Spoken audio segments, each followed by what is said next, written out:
नमस्कार, सिटी न्यूजच्या बातमीपत्रात प्रेक्षकांचं मनपूर्वक स्वागत। आज दिनांक 18 मार्च 2024 वार सोमवार। बातमीपत्राची सुरुवात करूया सुविचार मालेने। कष्ट ही एक अशी चावी आहे जे नशिबात नसलेल्या गोष्टींचे सुद्धा दरवाजे उघडते। आजचा सुविचार आपण बघितला, आता बघूया बातमीपत्रातील ठळक बातम्या।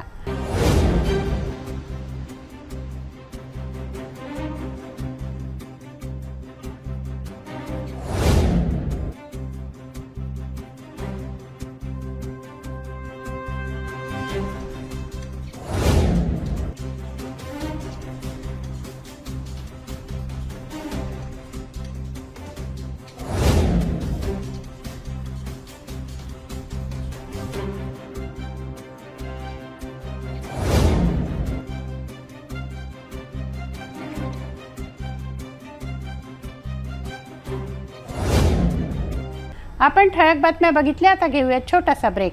किचन गृहिणी से जुड़ा एक अटूट हिस्सा, जहां उसे मिले हर एक चीज अपनी सही जगह पर। इसलिए Amba stainless steel kitchen trolley आपको लगने वाली साइज अनुसार, आपके किचन के अनुसार, बिल्कुल आपकी इच्छा अनुसार उच्चतम क्वालिटी के किचन ट्रॉलीज मैन्युफैक्चरिंग से सीधे आप तक, यानी 100% वाजिब दाम, ना देखभाल की जरूरत, ना जंग लगने की परेशानी, आसानी से वॉश करने हेतु उत्कृष्ट कैरियर सिस्टम, साथ ही स्टेनलेस स्टील जीना रेलिंग, डेकोरेटिव ग्रिल एवं गेट भी हम बना कर देते हैं। Amba stainless steel kitchen trolley, Dastur Nagar चौक के पास, MIDC रोड, अमरावती, महाराष्ट्र। नमस्कार। अमरावती महापालिकेने ये साल मालमत्ता कर यानी प्रॉपर्टी टैक्स को रिवीजन किया है और रिवीजन करते समय भी अभी मैंने फाइनल जो किया है उसको बहुत सारी छूट दी है। ये छूट का फ़ायदा लेके सब नागरिकों ने टैक्स भरना करावा, मैं इतनी विनती करता हूँ। और ये करते समय भी लास्ट ईयर जो मालमत्ता धारक ने टैक्स भरा नहीं है उनको 2% से चक्रवाढ़ ब्याज से उसके ऊपर ब्याज लगा है। अगर वो नागरिक भी ये साल 100% टैक्स भरना करते हैं तो उनको ये 100% 2% का ब्याज माफ करने की मैं अभी यहाँ पे घोषणा करता हूँ। ब्रेक नंतर बघूया सविस्तर बातम्या। राठीनगर येथील क्रिकेट ग्राउंडवर खेळण्याकरता गेलेल्या 19 वर्षाच्या विद्यार्थ्याचा करुण अंत झाला। शिवाजी सायन्स येथील BCA फर्स्ट इयरचा विद्यार्थी अर्पित श्रीकृष्ण सार्वे राठीनगर येथील क्रिकेट ग्राउंडवर खेळण्याकरता गेला होता। कंपाऊंडच्या जाळीमध्ये करंट असल्याने त्याचा जागीच मृत्यू झाला। तो अचलपूर तालुक्यातील रहिवासी असून शिक्षणासाठी अमरावतीला गाडगेनगर येथे भाड्याने राहत होता। क्रिकेट खेळणे विद्यार्थ्यांच्या जीवावर बेतलं आहे। राठीनगर येथील क्रिकेट ग्राउंडवर खेळण्यासाठी गेलेल्या विद्यार्थ्याचा विजेच्या धक्क्याने करुण अंत झालाय। अर्पित श्रीकृष्ण सार्वे असं या 19 वर्षीय मुलाचं नाव असून शिवाजी सायन्स येथील BCA फर्स्ट इयरचा विद्यार्थी होता। अचलपूर तालुक्यातील पुष्टा येथे राहणारा अर्पित गाडगेनगर येथे भाड्याने रूम घेऊन राहत होता। मैदानाच्या कंपाऊंडच्या जाळीत करंट असल्याने ही दुर्दैवी घटना घडली। या घटनेने हळहळ व्यक्त होत आहे। अर्पितचा मृतदेह इरविनमध्ये आणण्यात आला। त्याच्या घरी माहिती देण्यात आली। हातातोंडाशी आलेला मुलगा या कुटुंबियांनी गमावला। गुन्हे शाखा युनिट 2च्या वतीने पेट्रोलिंग करत असताना गोपनीय माहिती मिळाल्यावरून त्यांनी कारवाई केली। तडीपार असलेला इसम त्याच्या घरासमोर लोखंडी खंजर असं घातक शस्त्र घेऊन उभा असल्याची माहिती मिळाली असता पोलिसांनी त्याला ताब्यात घेतलं व त्याच्याजवळील घातक शस्त्र जप्त केले आहेत व आर्म ॲक्ट अंतर्गत गुन्हे दाखल केले आहेत। गुन्हे शाखा युनिट क्रमांक 2 ने अवैध घातक शस्त्र बाळगणाऱ्या तडीपार आरोपीकडून लोखंडी खंजर जप्त केला। पेट्रोलिंग करत असताना मिळालेल्या गोपनीय माहितीवरून ही कारवाई करण्यात आली। फेजरपुरा येथून तडीपार असलेला इसम राहुल गौतम श्रीरामे हा आपल्या घरासमोर 1200 रुपये किमतीचा लोखंडी खंजर घेऊन उभा होता। 8 महिन्याकरिता तडीपार असतानाही त्याने शहरात प्रवेश केला व घातक शस्त्र बाळगलं। त्याच्या विरुद्ध फेजरपुरा पोलीस ठाण्यात कलम 4/25 आर्म ॲक्ट सह कलम 142 135 महाराष्ट्र पोलीस कायद्याप्रमाणे गुन्हा दाखल करण्यात आला आहे। अन्य एका कारवाईत गोपनीय माहितीनुसार गुन्हे शाखा युनिटने घातक शस्त्र जप्त केले। यशोदानगर येथे राहणारा गणेश किसनराव लादे यांनी राहत्या घरात शस्त्र ठेवल्याची माहिती मिळाली असता आरोपीला ताब्यात घेऊन त्याच्याकडून 2 लोखंडी तलवारी, एक सत्तूर असे 4000 रुपये किमतीचे शस्त्र जप्त केले व गुन्हा दाखल केला। ही कारवाई वरिष्ठ अधिकाऱ्यांच्या मार्गदर्शनात व गुन्हे शाखेचे निरीक्षक राहुल आठवले यांच्या नेतृत्वात सहाय्यक पोलीस निरीक्षक महेश इंगोले, उपनिरीक्षक संजय वानखडे, राहुल काळे, जावेद अहमद, दीपक सुंदरकर आदींनी केली। लोकसभा निवडणुकीचा बिगुल वाजला। आचारसंहिता सुद्धा मुख्य निवडणूक आयोगाने 3 दिवसाआधीच घोषित केली असताना इकडे सर्व जिल्हा प्रशासन आता युद्ध पातळीवर कामाला लागलंय। मात्र अमरावती जिल्ह्यात मुख्य राष्ट्रीय पक्षाने आपला उमेदवार घोषित न केल्याने अमरावती जिल्ह्यात मतदारात उमेदवाराबाबत चांगलीच उत्सुकता लागली आहे। कोण फुलवणार कमळ तर कोण लावणार पंजाची ताकद अशी अवस्था आता निर्माण झाल्याचं दिसून येत आहे। मागील लोकसभेत काँग्रेस राष्ट्रवादीच्या समर्थनाने अमरावती लोकसभा जिंकणाऱ्या नवनीत राणा यावेळेस मध्यंतरापासून हिंदुत्वाचा मुद्दा हाती घेऊन कमळावर निवडणूक लढवणार असल्याचं सूचक केलं आहे। मात्र भाजप पक्षाने आपल्या उमेदवारांच्या 2 यादी जाहीर करून सुद्धा अमरावतीमधील उमेदवारांचं नाव जाहीर केलं नाही। तर दुसरीकडे तिवसा मतदार संघाच्या आमदार यशोमती ठाकूर यांनी सुरुवातीपासूनच दर्यापूरचे आमदार बळवंत वानखडे यांना काँग्रेसची तिकीट मिळावी याकरता अनेकदा दिल्लीची वारी केली। मात्र काँग्रेसने सुद्धा आपल्या उमेदवारांचं नाव स्पष्ट केलेलं नाही। तरी अमरावतीमधून बळवंत वानखडे यांनाच लोकसभेची उमेदवारी मिळणार अशी चर्चा आता होत आहे। रविवारी झालेल्या आंबेडकरी संघटना व इतर पक्षात झालेल्या बैठकीत बळवंत वानखडे यांच्या बाजूने सूर निघाला। मात्र रविवारी मुंबईत झालेल्या इंडिया आघाडीच्या सभेत अचानक बाळासाहेब आंबेडकर हजर झाल्याने त्यांचे सुपुत्र सुजात आंबेडकर सुद्धा बळवंत वानखडे यांना अडसर होण्याची दाट शक्यता नाकारता येत नाही। तिसरीकडे राष्ट्रवादी अजित पवार गट, शिवसेना शिंदे गट तर भाजपा गट अशा युतीमधून भाजपा पक्षाची तिकीट मिळावी याकरता अमरावतीचे 2दा लोकसभेचे प्रतिनिधित्व करणारे माजी खासदार आनंदराव अडसूळ हे सुद्धा आता पुन्हा अमरावतीत एंट्री घेऊन भाजपाच्या वाटेवर आहेत। अमरावती लोकसभा मतदारसंघ यावर्षी सुद्धा अनुसूचित जातीकरता राखीव असल्यामुळे रिपब्लिकन सेनेचे अध्यक्ष आनंदराज आंबेडकर हे सुद्धा निवडणूक लढवण्यासाठी अमरावती जिल्ह्यात अनेक महिन्यांपासून तळ ठोकून आहेत। बसपा या राष्ट्रीय पक्षाने अद्याप आपला उमेदवार घोषित केला नाही। तर रिपाईचे राष्ट्रीय सरचिटणीस डॉक्टर राजेंद्र गवई यांनी आयोजित केलेल्या पत्रकार परिषदेत अचानक कलाटणी घेऊन बाळासाहेब आंबेडकर त्यांचे सुपुत्र सुजात यांना निवडून आणू आनंदराज आंबेडकर यांनी माघार घ्यावी असं आवाहन करून वंचित रिपाई युतीचं वक्तव्य केलं। त्यामुळे अशीच परिस्थिती राहिली तर आंबेडकरी मतदारांच्या मतात विभागणी होऊ शकते। अमरावती लोकसभामधून महाविकास आघाडीमधून जर काँग्रेसच्या वाट्याला तिकीट गेली तर यावेळेस 3 दशकानंतर थेट काँग्रेस विरुद्ध भाजपा अशी निवडणूक रंगण्याची शक्यता आहे। यावर्षी मात्र इतर सर्व उमेदवारांची थेट लढत विद्यमान खासदार नवनीत राणा सोबतच राहणार आहे। निवडून आल्यापासून नवनीत राणा यांनी आपल्या युवा स्वाभिमान पक्षाच्या अंतर्गत संपूर्ण जिल्ह्यात अनेक सामाजिक धार्मिक कार्यक्रमांचा सपाटा सुरू करून शहरापासून तर मेळघाटच्या दुर्गम भागातील मतदारांच्या मनात सुद्धा आपलं नाव कोरलंय।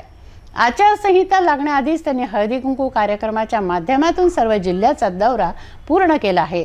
अशात नवनीत राणा यांना भाजपाने तिकीट दिली तर इतर पक्षांच्या उमेदवारांना सुद्धा चांगलीच मेहनत करावी लागणार हे नक्की। लोकसभा निवडणुकीचा बिगुल वाजला असून राजकीय वातावरण तापण्यास सुरुवात झाली आहे। अनेकांच्या नजरा अमरावती मतदारसंघावर लागल्याने या मतदारसंघाला विशेष महत्त्व प्राप्त झालं आहे। निवडणुकीच्या काळात शहरातील मोजक्या मैदानांवर राजकीय पक्षांच्या नजरा खिळल्या आहेत। अद्यापपर्यंत एकाही मैदानाचं बुकिंग झालं नसलं तरी येत्या काही दिवसात उमेदवार जाहीर झाल्यानंतर खऱ्या अर्थाने सभांचा धडाका सुरू होणार आहे। अमरावती लोकसभा मतदारसंघासाठी 26 एप्रिल रोजी मतदान होणार आहे। सर्वच राजकीय पक्षांनी आपले उमेदवार उतरविण्याचा दावा केला असला तरी अद्याप एकाही पक्षाने आपला उमेदवार जाहीर केलेला नाही। शहरातील सर्वात मोठ्या मैदानांमध्ये समावेश असलेले सायन्सकोर मैदान हे जिल्हा परिषदेच्या मालकीचे असून त्याचे आरक्षण शिक्षण विभाग तसेच मुख्य कार्यकारी अधिकाऱ्यांच्या सहमतीनेच केले जाऊ शकते। या मैदानाचा काही भागच सभेसाठी दिला जात असल्याने त्याची क्षमता पूर्वीपेक्षा कमी झाली आहे। राजकमल चौकातील नेहरू मैदान हे शहराच्या हृदयस्थळी असणारे दुसरे सभेचे ठिकाण असून दसरा मैदानावर सुद्धा सभेचे नियोजन करण्यात येते। त्यामुळे निवडणुकीच्या धामधुमीत या 3 मैदानावरच सर्वांच्या नजरा लागणार आहे। पंतप्रधान नरेंद्र मोदी, काँग्रेसचे नेते राहुल गांधी यांच्यासह राष्ट्रीय तसेच राज्यस्तरीय अनेक महत्त्वाच्या नेत्यांच्या सभा सायन्सकोरवरच गाजल्या आहेत। विशेष म्हणजे दिवंगत शिवसेना प्रमुख बाळासाहेब ठाकरे यांच्या सभा सायन्सकोरवरच हाऊसफुल होत होत्या। या मैदानाची क्षमता अधिक असल्याने पक्षाच्या कार्यकर्त्यांना गर्दी जमविण्यासाठी येथे फार कष्ट उपसावे लागतात। दुसरीकडे नेहरू मैदान व दसरा मैदानावर तेवढे श्रम करावे लागत नाहीत। भेटूया एका छोट्याशा विश्रांतीनंतर।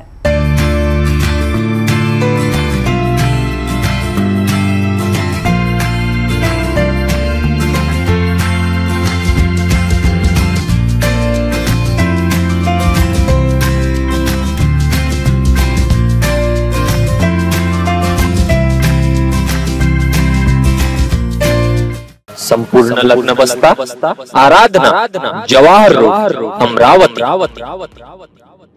विश्रांतीनंतर पुन्हा आपलं स्वागत। हबलांनी बंधूंनी आपल्या मुली बहिणी जावयांसह चारधाम यात्रा केली। वाराणसी येथे ज्ञानवापीचं दर्शन घेतलं, गंगा मैयाची आरती केली, असा लाभ घेतला। अयोध्या येथे रामललांचं दर्शन घेतलं, प्रयागराज येथे त्रिवेणी संगमावर स्नान केलं, तर उज्जैन येथे महाकालाचं दर्शन घेतलं। अशी परिवारासह चारधाम यात्रा करून अमरावतीला परतलेला असता त्यांनी मावंद केलं। श्रीराम मंदिराची प्रतिकृती, श्रीरामाची प्रतिमा तसंच गंगेचं पूजन केलं। पूजा, आरती, महाप्रसाद अशा भक्तिमय वातावरणात मावंद साजरं झालं। चारधाम यात्रेचे भारतीय संस्कृतीत महत्त्वाचं स्थान आहे। आयुष्यात एकदा तरी चारधाम यात्रा घडावी अशी प्रत्येकाची इच्छा असते। अमरावती शहरातील हबलानी परिवाराने चारधाम यात्रा केली। हबलानी बंधूंनी आपली पत्नी, बहीण, जावई यांच्यासह ही चारधाम यात्रा केली। तेथून परतले असता मावंद करण्यात आलं। रोशनलाल हबलानी, सुशीला हबलानी, द्रौपदी हबलानी, नम्रता, रजनी, सुरेश हबलानी, मोहिनी मेघानी, राजेश मेघानी, निर्मला गंगवानी, सुनीता आहुजा यांनी भक्तिभावाने चारधाम यात्रा केली। जय श्री राम, जय श्री राम। मैं Puran Hablani, director Aradhana fashions private limited wholesale shopping mall and chairman of Devi education society edify school. सभी अमरावतीकरों को मेरा जय श्री राम। श्री राम मंदिर इतना सुंदर बना हुआ है, इतना सुंदर बना हुआ है कि उसकी जितने गुणगान किए जाएं कम है। और मैं तो ये बोलूंगा कि हर व्यक्ति ने एक बार तो भी जरूर अयोध्या तीर्थ धाम के दर्शन करके आने चाहिए। हम लोग 5 भाई, सपत्नी, 4 बहनें, हमारे जवाई, सभी मिला के पूरा परिवार यहाँ से सीधा काशी विश्वनाथ गए। पहले दिन गंगा आरती के दर्शन किए, दूसरे दिन काशी विश्वनाथ मंदिर, उसके बाजू में ज्ञानवापी मस्जिद जो है जिस पे अभी चर्चा चल रही है वो भी देखी। काशी विश्वनाथ धाम भी बहुत ही बढ़िया, बहुत ही सुंदर बनाया हुआ है। वहाँ 2 दिन रहने के बाद फिर हम लोग अयोध्या गए। अयोध्या में भी हनुमानगढ़ी और राम तीर्थ क्षेत्र का भी बहुत अच्छे से दर्शन हुआ। प्रभु राम जी की कृपा रही कि मन तृप्त हुआ। इतना सुंदर दर्शन, इतना सुंदर उनकी प्राण प्रतिष्ठा की गई जो मूर्ति है कि नजर ही नहीं हटती उससे।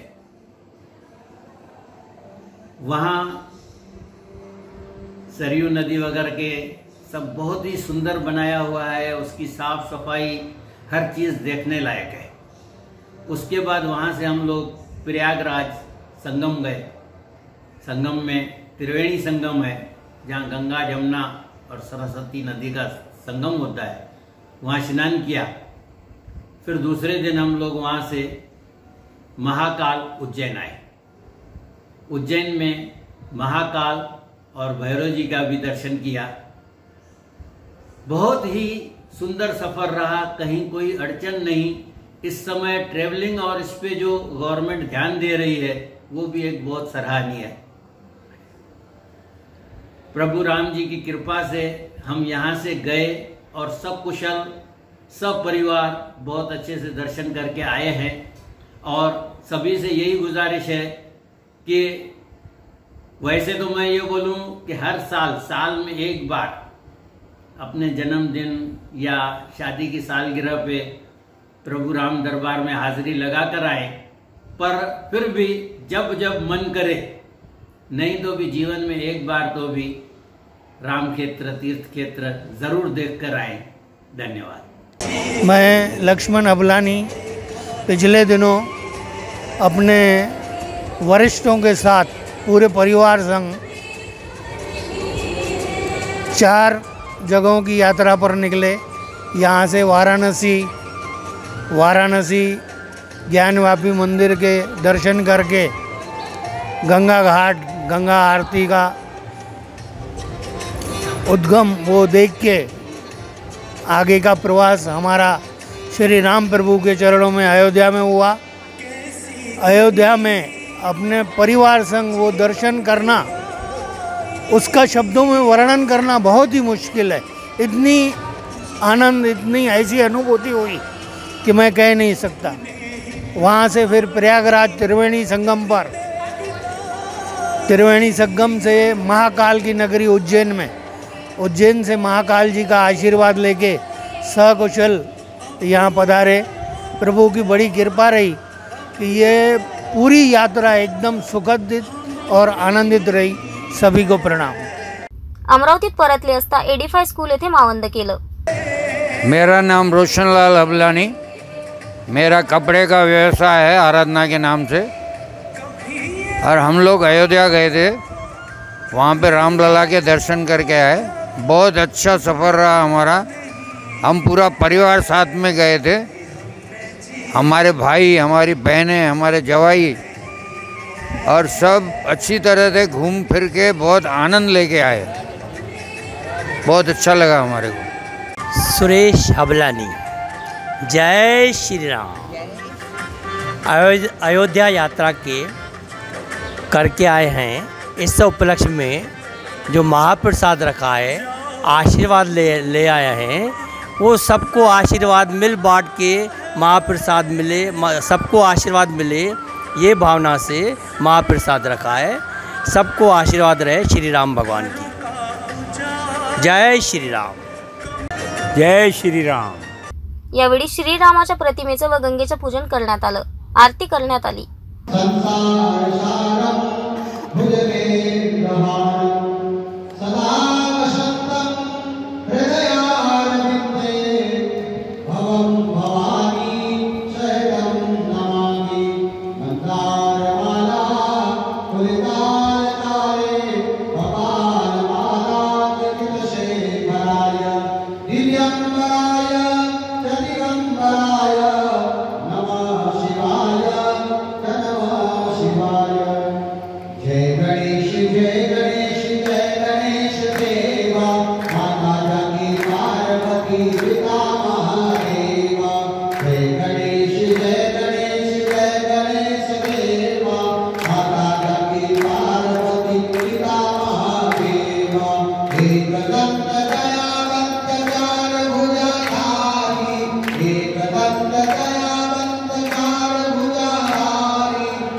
उपस्थितांनी यावेळी शुभ्र वस्त्र व भगवी ओढणी दुपट्टे परिधान केले. जय श्रीरामाच्या घोषणा देण्यात आल्या. चारधाम यात्रा करून आपणाला अतिशय आनंद व समाधान मिळालं आहे अशा प्रतिक्रिया हबलानी परिवारांनी दिल्या. सिंचन घोटाळ्यातील अपसंपदा जप्तीपत्रातील माहिती परस्पर विसंगत आढळून आली व अपराध शोधनात दिसून आलेली अपसंपदा जप्त न केल्याने त्यातून निवडणूक रोखे खरेदी करण्यात आले असा आरोप जागरण मित्र परिवाराचा असून या संदर्भात त्यांनी जिल्हाधिकारी कार्यालय व निवडणूक आयोग मुंबईकडे केलेल्या तक्रारीचा अहवाल मिळावा अशी मागणी केली आहे. या संदर्भातील म्हणणं त्यांनी पत्रकार परिषदेत मांडलं. सचिव जागरण मंच ही आमचा NGO आहे. आमचा आजच्या पत्रकार परिषदेचा विषय असा आहे की महाराष्ट्रामधल्या विशेषतः अमरावती जिल्ह्यामध्ये त्यात जो जिल्हा परिषद सिंचन घोटाळा झाला त्याच्यामध्ये 30 कोटी वसूलपात्र रक्कम आणि आरोपीकडून ती वसूल न केल्यामुळे ती निवडणूक रोखे त्याचं रोखीकरण करण्यात आलं. त्याच्यामुळे होणारी आगामी लोकसभा निवडणुकी धन प्रभावाच्या अंतर्गत होण्याची दाट शक्यता आहे. याची चौकशी करावी याच्यासाठी आम्ही तक्रार आयोगाकडे केलेली आहे. त्या संदर्भात आजची पत्रकार परिषदेचा विषय आहे. अकोले येथील म्हाडाची 9 एकर जागा उद्यान व क्रीडा संकुलासाठी महापालिकेला हस्तांतरित करण्यात आली आहे. याबद्दल खेळाडूंमध्ये आनंद आहे. भाजप पदाधिकारी तुषार भारतीय यांच्या अथक प्रयासाने ही जागा महापालिकेला मिळाली आहे. तुषार भारतीय यांच्या योगदानाबद्दल त्यांचा शहरातील खेळाडूंतर्फे तसंच श्रीराम सेनेतर्फे शाल श्रीफळ देऊन भावपूर्ण सत्कार करण्यात आला. आतिषबाजी करण्यात आली. शहरामध्ये खेळाची मैदानं बोटावर मोजण्याइतकी आहेत. खेळांसाठी क्रीडा संकुल व उद्यान साकारण्याकरता जागेची गरज आहे.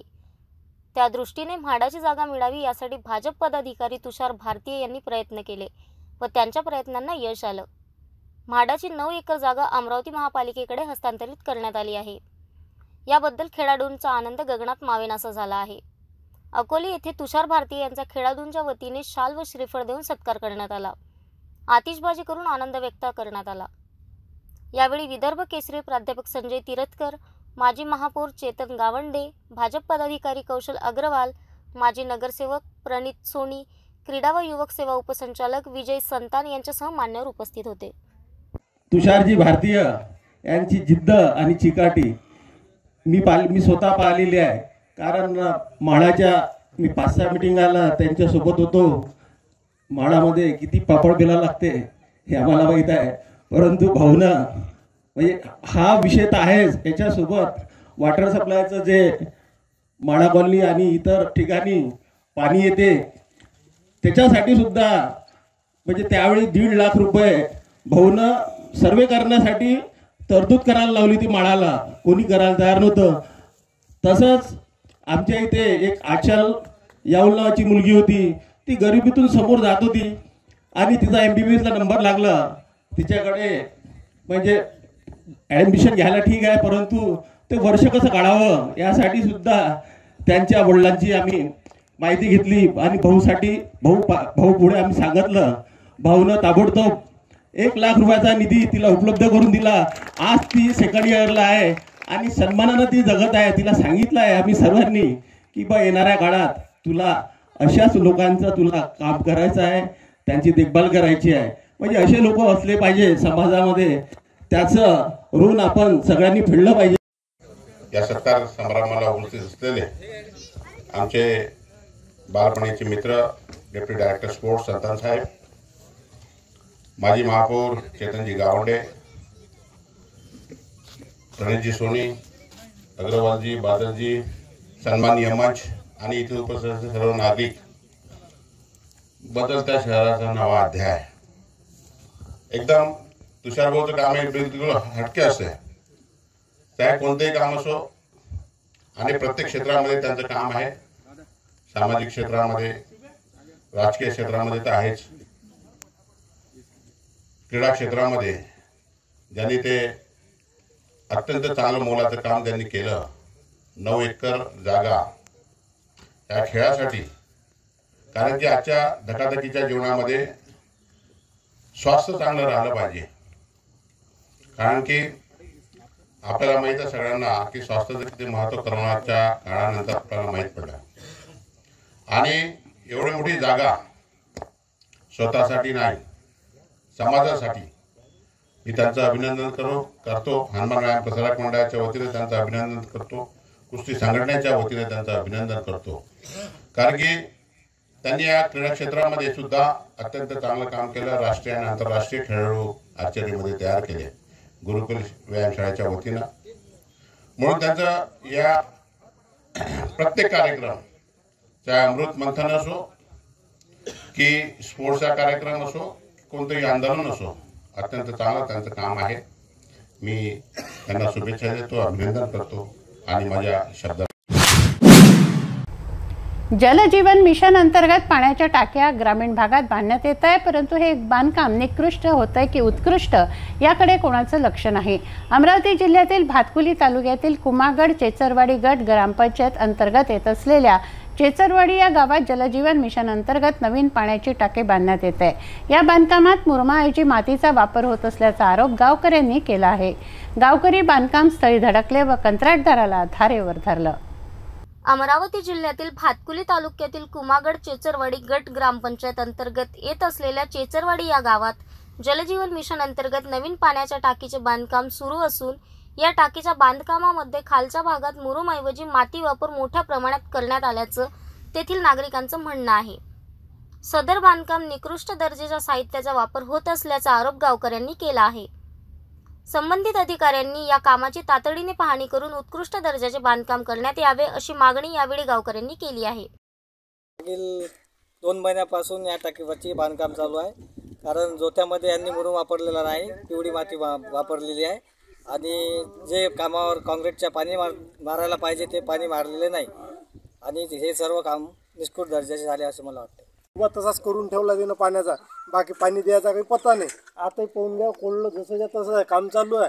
याला वारंवार सांगून सुद्धा हे पाणी देत नाही आहे. म्हणून आमची एवढीच म्हणणं आहे की लोखंडे साहेब सुद्धा पाहायला आले होते, यांनी डबल याची चौकशी करा, पाणी देतात नाहीत देत, नाहीतर हे निकृष्ट दर्जाचे काम होत आहे.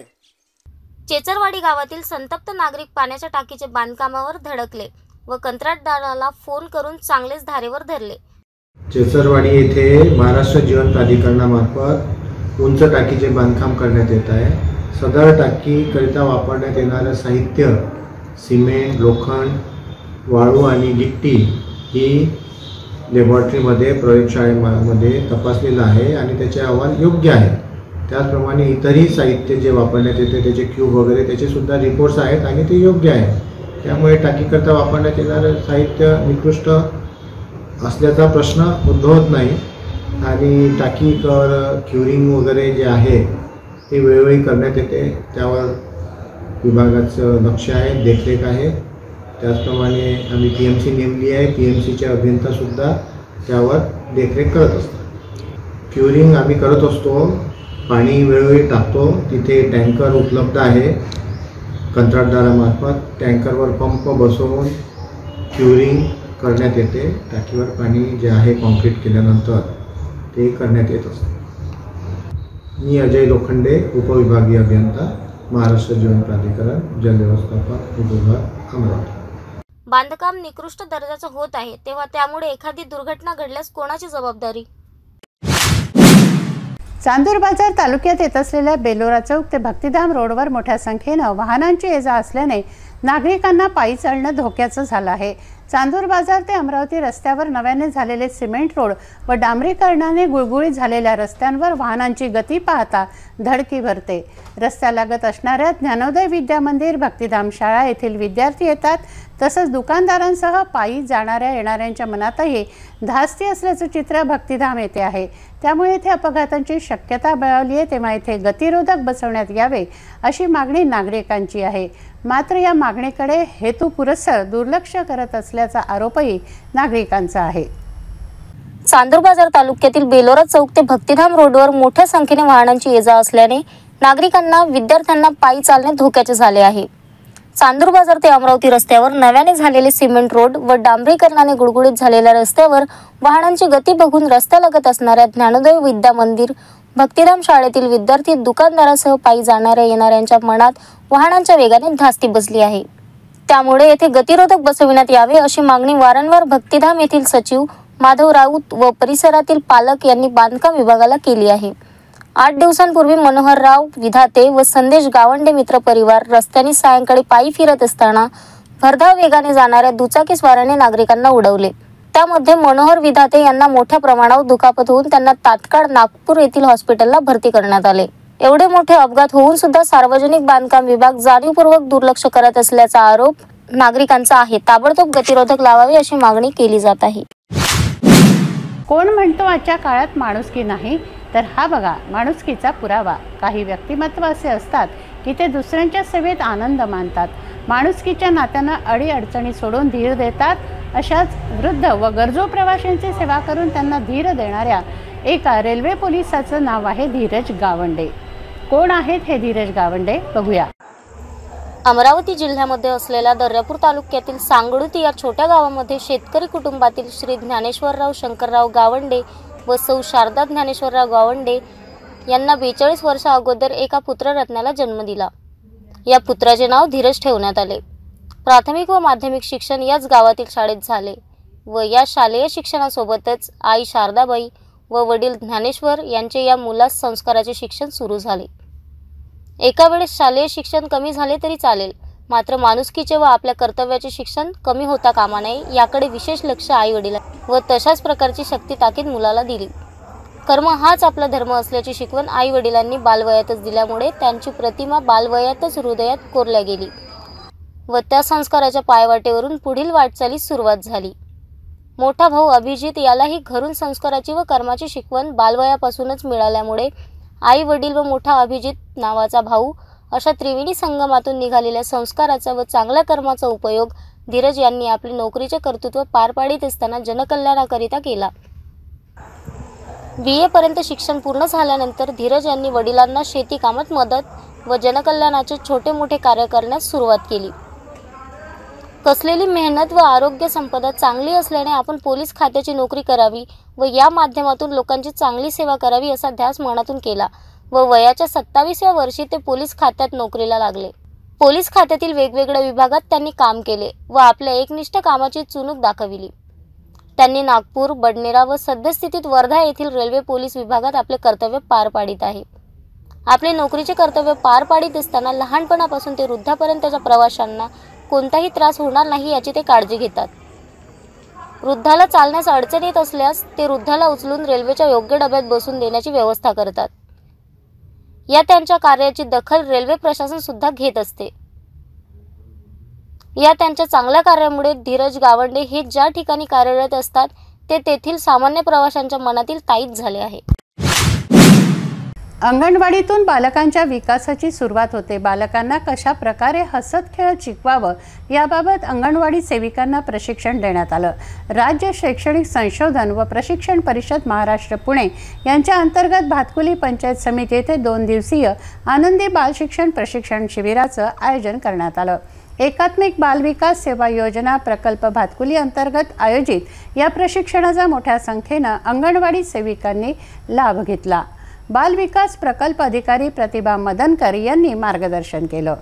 राज्य शैक्षणिक संशोधन व प्रशिक्षण परिषद महाराष्ट्र पुणे यांच्या अंतर्गत भातकुली पंचायत समिती येथे 2 दिवसीय आनंदी बाल शिक्षण प्रशिक्षण शिबिराचे आयोजन करण्यात आलं.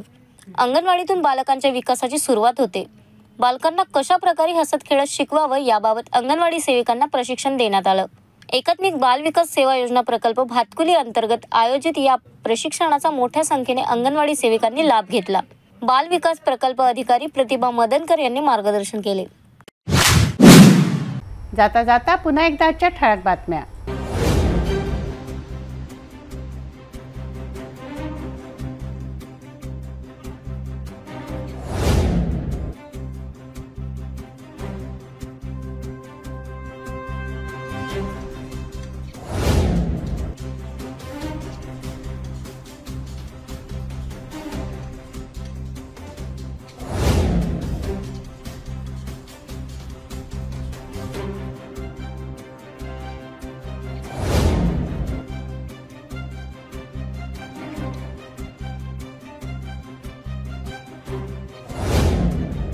आपण आता सिटी न्यूज चॅनल आपल्या टीव्हीवर सुद्धा बघू शकता। यामध्ये GTPL channel number 73, fast way channel number 256, city cable channel number 92 वर।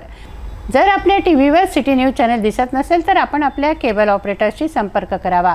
आपण सिटी न्यूज केबलच्या व्यतिरिक्त यूट्यूब, फेसबुक, इंस्टाग्राम आणि ट्विटरवर सुद्धा बघू शकता। याकरता सोशल मीडिया अकाउंट सबस्क्राईब करा, फॉलो करा, लाईक करा। यूट्यूब अकाउंट सबस्क्राईब करण्याकरता सबस्क्राईब बटनला क्लिक करा आणि बेल आयकॉन दाबायला विसरू नका, कारण सर्वात आधी बातमी आपल्यापर्यंत पोहोचणार आहे। तसंच सिटी न्यूजचं फेसबुक पेज लाईक करा, इंस्टाग्राम आणि ट्विटर हँडल फॉलो करा। आपण व्हॉट्सॲपवर सुद्धा सूचना देऊन न्यूज प्राप्त करू शकता। व्हॉट्सॲप नंबर स्क्रीनवर येतोय। हे बातमीपत्र एवढ्यावरच थांबवूया। पुन्हा भेटूया नवीन घडामोडींसह। नमस्कार।